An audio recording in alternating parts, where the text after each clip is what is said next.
ধন্যবাদ যে তারা জাতীয় ঐক্য প্রতিষ্ঠার লক্ষ্যে আজকে এই ধরনের গণসমাবেশের আয়োজন করেছে। ইতিমধ্যে অনেকে বক্তব্য রেখেছেন, আমার পরে অনেকে বক্তব্য রাখবেন। জুবাইর যে বক্তব্য দিয়ে শেষ করলেন, জুলাইয়ের গাদ্দার, সেই গাদ্দারদের ছাড়া জাতীয় ঐক্য। আপনাদের হয়তো অনেকের প্রশ্ন, জুলাইয়ের গাদ্দার কারা? জুলাইয়ের গাদ্দার তারা যারা গণহত্যার বিচার নিয়ে গড়িমসি করছে। জুলাইয়ের গাদ্দার তারা যারা জুলাইয়ের চেতনাকে বিক্রি করছে। জুলাইয়ের গাদ্দার তারা যারা এখনো পর্যন্ত শহীদের তালিকা তৈরি করতে পারে নাই। জুলাইয়ের গাদ্দার তারা যারা এখনো পর্যন্ত শহীদ পরিবারকে ক্ষতিপূরণ দিতে পারে নাই। এই সরকারের উপদেষ্টাদের মধ্যেও জুলাইয়ের গাদ্দাররা রয়েছে, যারা আওয়ামী লীগের নিষিদ্ধের ব্যাপারে জনগণের সাথে প্রহসন করেছে। জনগণ তো আপনাদেরকে ম্যান্ডেট দিয়ে দিয়েছিল, কেন আবার আন্দোলন করা লাগলো? যে আওয়ামী লীগ বাংলার মাটিতে রাজনীতি করতে পারবে না। এদেশের জনগণ 5 আগস্টে রায় দিয়ে দিয়েছে আওয়ামী লীগ নিষিদ্ধ। সুতরাং এই যে প্রজ্ঞাপনকারীর জন্য আবার আন্দোলন করা লাগলো, যমুনা ঘেরাও করা লাগলো, ঐক্য বিনষ্ট হলো কেন রে ভাই? এই সরকারের উপদেষ্টাদেরকে আমরা দায়িত্ব দিয়েছিলাম, তারা একটি সংস্কারের রোডম্যাপ দিবে, বিচারের রোডম্যাপ দিবে, নির্বাচনের রোডম্যাপ দিবে। এখনো পর্যন্ত সরকার কি করতে চায়? কবে বিচার হবে, কবে নির্বাচন হবে, কবে রাষ্ট্র সংস্কার হবে, এখনো পর্যন্ত তার পরিকল্পনা প্রকাশ করতে পারে নাই।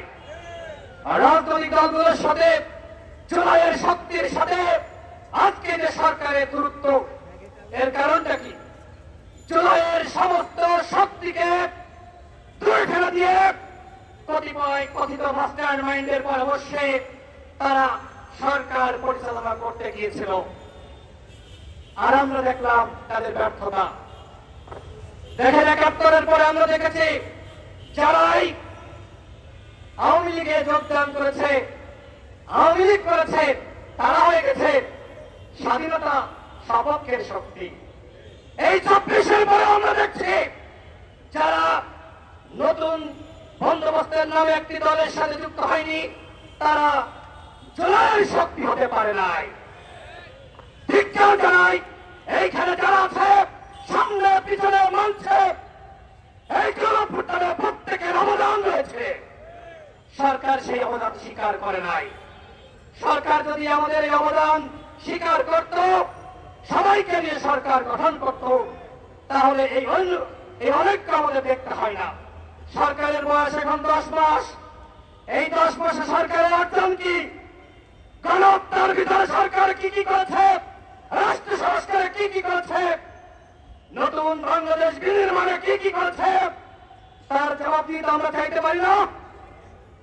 এখন যখন সমালোচনা করা হয় সরকারের কতিপয় উপদেষ্টাকে নিয়ে, যারা ছাদের মান্নানদের জামিন করিয়েছে, যারা আওয়ামী লীগের লুটেরা নসরুল হামিদ বিপুল সম্পদ পাহারা দিচ্ছে, যারা আওয়ামী লীগের পুনর্বাসনের সাথে জড়িত, যারা রিফাইন আওয়ামী লীগ গঠনের সাথে জড়িত ছিল, ওই উপদেষ্টাদের নিয়ে সমালোচনা করলে এখন বলা হচ্ছে যে আমাদের কার্যক্রমে বাধা দেওয়া হচ্ছে। এই উপদেষ্টা পরিষদ যারা গঠন করেছে তাদেরকে এই অনৈক্যর দায় নিতে হবে। একটি জাতীয় সরকার যদি গঠন করত, তাহলে আজকে এই সংকট, সমস্যা, এই অনৈক্য হয় না। আমরা যখন দেখি উপদেষ্টাদের পক্ষ থেকেই অনৈক্য এবং নৈরাজ্যের বক্তব্য দেওয়া হয়, তখন কি কোনো ঐক্য থাকতে পারে বন্ধুগণ? তখন কোনো ঐক্য থাকতে পারে না। আমি বক্তব্য শেষ করব, তার আগে সরকারকে বলবো, যদি গণহত্যার বিচার, রাষ্ট্র সংস্কার করতে চান, জাতিকে আবার সুষ্ঠু নিরপেক্ষ নির্বাচন উপহার দিতে চান, তাহলে সবার আগে যেটি দরকার এই উপদেষ্টা পরিষদের সংস্কার। উপদেষ্টা পরিষদ পুনর্গঠন না করলে কোনোভাবেই নতুন রাষ্ট্র বিনির্মাণ করা যাবে না। এইখানে অসংখ্য অযোগ্য লোক রয়েছে, অনেকের মাস্টারমাইন্ড রয়েছে। তারা ইতিমধ্যে জুলাইয়ের সমস্ত শক্তির সাথে অনেক বিভাজন সৃষ্টি করেছে। এইভাবে বন্ধুগণ রাষ্ট্র চলতে পারে না।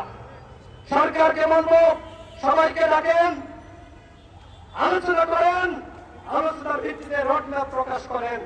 সরকারের মধ্য থেকে আজকে মিষ্টি মিষ্টি কথা বলছে, আজকে মানবিক করিডর নিয়ে চক্রান্ত চলছে, আজকে চট্টগ্রাম বন্দর নিয়ে চক্রান্ত চলছে, আজকে সেন্টমার্টিন নিয়ে চক্রান্ত চলছে। আমাদের স্পষ্ট কথা, কোনোভাবে এই বন্দর নিয়ে এবং একই সাথে মানবিক করিডর নিয়ে চিনিমিনি খেলা যাবে না। জনগণের ম্যান্ডেটের বাইরে গিয়ে কোনো সিদ্ধান্ত নেওয়া যাবে না।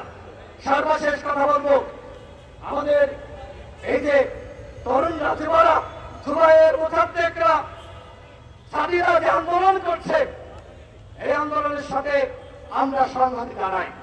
জুলাইয়ের কাপ্তার ছাড়া সবাইকে নিয়ে নতুন ভাবে ঐক্য তৈরি করতে হবে এবং সরকারকে বাধ্য করতে হবে রাষ্ট্র সংস্কার, গণহত্যার বিচার এবং একটি অবাধ সুষ্ঠু নিরপেক্ষ নির্বাচন জাতিকে উপহার দেওয়ার জন্য।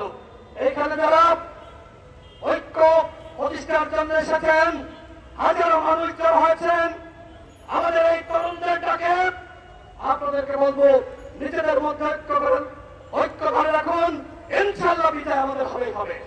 সবাইকে ধন্যবাদ। গণ অধিকার পরিষদের পক্ষ থেকে দেখা হবে বিজয়। For more updates, follow us on Facebook, subscribe our YouTube channel, get the latest update on www.daily-sun.com.